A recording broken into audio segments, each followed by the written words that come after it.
Hello and welcome to this ExchangeWire Vox Pop. Today I am joined by Laura from Sharethrough. Laura, delighted to have you here. How are you? Yeah, very good, thank you. Thank you for having me. You're welcome, and we are here to talk, it's the start of 2024, we're here to talk about trends and the big trends that you're seeing that kind of impacting you in your role, kind of more generally the industry that you're seeing so far. So I want to kick off talking about sustainability. I think that 2023 was collectively the year where we all realised the impact we were having and the impact of ad clutter and wastage was having on the environment. How do you think that's shaped what 2024 will look like when it comes to sustainability in advertising? So I think, last year was largely still learning curve around sustainability, big still hot topic. I think the issue is that a lot of vendors are now doing sustainability, which is one hand great, but it makes it really hard for brands and agencies to know where to put their budget, how to strategically work with the right vendors. So we've seen a real uptick in people buying sustainably in terms of the media campaigns that we've got and our green P&Ps as a product. So to date, I think we've done around 2 billion impressions through our green media programme. But the issue is largely still that there's a lot of noise in the industry around it. For brands and agencies, it's difficult because there's a lot of different vendors to choose from and different products on the market.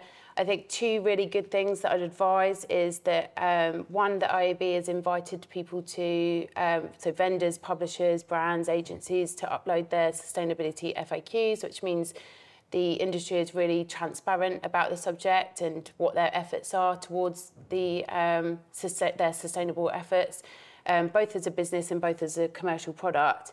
And then the other thing is that you can submit your commitments to goals in sustainability on science-based targets. So that they're two kind of areas that I'd suggest people check out in the industry in terms of sustainability. Interesting. Yeah, so with our green P&Ps, we're using Scope 3 to measure our emissions and then carbon direct to then decarbonise that activity. And another thing that I think is perhaps been an issue and a stopgate as to why we're not moving forward as quickly in the industry with sustainability as we could do is that CSR tends to be very largely separate to digital media when you think about brands. Definitely. And it's just not an area that perhaps is initially considered when you're thinking about a brand's corporate social responsibility programme and what their efforts are. Digital media seems as though it's entirely separate, and perhaps this is the year that we're going to see it a bit more joined up and come together. Absolutely. I feel like if we talk about it enough, it'll make the brands that are looking at CSR in every other aspect of how it affects their business kind of go, oh, I didn't realise that advertising caused that too. Yeah, brilliant. I want to move us on to the third-party cookie. We can't discuss trends without discussing the deprecation of the third-party cookie. Yeah. 2024 is the year, we've been told. Like, things are happening, things are moving. Finally. Finally, I know, after many, many years of just sitting there waiting, twiddling our thumbs, or not, hopefully, as the case should be. Yeah.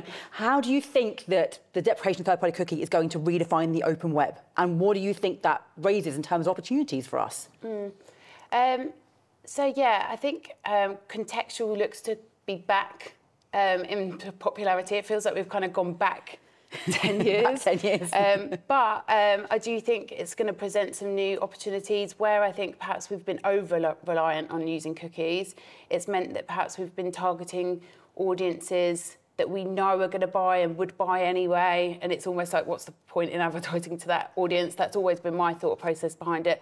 So I think actually it's going to present this opportunity for brands to reach audiences that they perhaps haven't spoken to before. Things like geolocation, so a bit more localised targeting, I think is perhaps going to come into play. There's still going to be a bit of an issue in terms of frequency and pacing and how do we kind of combat that and work that out as an industry. I think what we will see is a bit more popularity towards P&P because you've got a bit more control and transparency in those kind of environments. So I do think that's the way that it's perhaps going to move.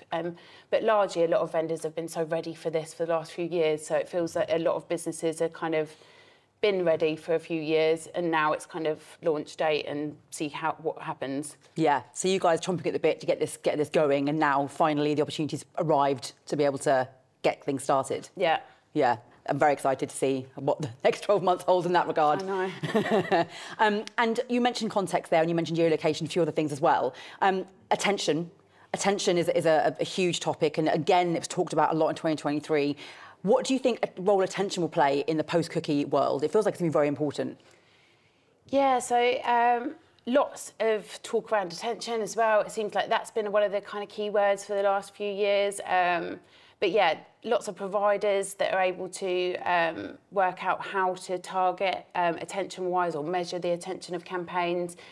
So I do think it's just going to be a bit more of a stronger metric, but still in comparison to the other metrics that are available today. So to just work in line with things like viewability, VCR.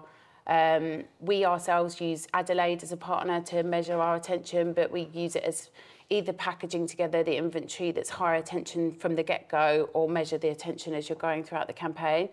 But a lot of what we do as a business at Sharethrough is we do a lot of research into how people engage with ads. Then from that research, we then plug that into our product team, and our products are built really to gain more attention and bring users back to the screen when perhaps there's that ad break for, say, CTV environments, and get that attention back to the screen.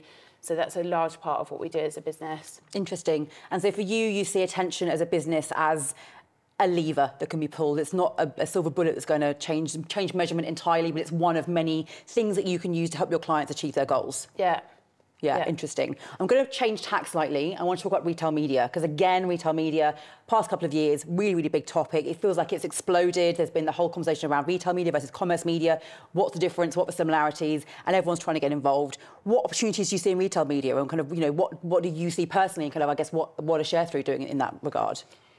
So retail media, I think, it's been, in a sense, really obvious why that's had so much talk. In the last couple of years, we've been facing really weird economic times. So for advertisers, it's been more performance-based, and retail media is at that point of purchase or using shopper data. So they know that really the likeliness of getting that conversion at the minute that someone's at that credit card and shopping, and in that environment, it's really rich. I previously worked at Add to One on eBay team, and that was a large part of my kind of introduction into media, and seeing the performance that would go in line with running campaigns around shopping environments was just unparalleled to what you can find in other environments at times. But what we've done is recently partnered with Amazon, so we're integrated with them directly now as a DSP, and we're about to be integrated with Bliss as well, when they've got things like shopping data and using MasterCard. So all of these strategic partnerships, I think, are crucial for brands and advertisers and agencies to be able to buy from exactly who they want and nitpick kind of what's going to work best for their strategy. Yeah, again, it's just helping them pull the right lever, isn't it, to get what they want out of their wider business goals. Brilliant. And I can't, again, talk about trends without talking about AI. AI, another huge topic of conversation, and it feels like it's really buoyed a lot of things you've already talked about over the past 12 months. What do you see, how do you think AI will shape the advertising industry and shape kind of, what we're doing our day-to-day going forwards? So AI is just such a huge, broad topic now, because I was even kind of looking into it before today. And things like personalisation, targeting, algorithms, that's just how you kind of run the campaign. And then there's things like workforce and being able to do tasks more easily. Ourselves internally, we use it for delivering captions, so we can match video using AI, which then enables us to scale up our products more easily. That's cool. Which, is really good in terms of being able to get products out to market and, scale them up by doing multi-language using AI tools. So I do think world of programmatic, when that first came around 10 years ago, or more than that now, people were scared that they were going to lose their jobs. Humans are still going to be needed. AI is a great tool for us to all be using. Jobs just change. There was never any of the jobs that we have nowadays. And teams on effectiveness or heads of programmatic, that didn't exist 15 years ago. So it just means that our industry is going to change in terms of the job roles that are available and what our landscape looks like in terms of what's needed for human output. If there's AI alternative to help us speed up the jobs, then why not use it and complement what we're doing already? Absolutely. I think you're right. Things evolve. It helps us do our jobs better. It doesn't replace what we're doing. Do you think that AI is possibly for you one of the most exciting things that is coming into 2024 to really kind of help shape how the advertising industry evolves?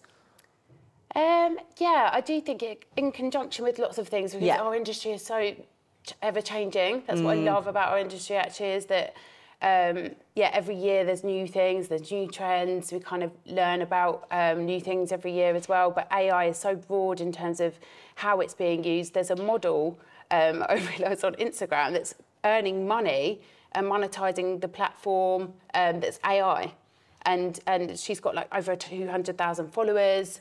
And they're monetising this AI model. So it just shows how AI is being really diversely used and what can it mean for the future. It's like exponential now, isn't it? I'm now going to try and find this model after this, do you understand? Yeah. Thank you for sharing that. And now I've got loads of other AI models following me. Anyway. AI models / bots is what you basically call, you turn yourself into a bot farm now. Yeah. But yeah. Brilliant. I mean, it's absolutely fascinating. And I think that there's so much to look forward to, and it's really exciting to see what the next 12 months will hold. Thank you so much for joining me today, Laura. No, thank you. It's been great talking to you, and thank you for watching. Thank you.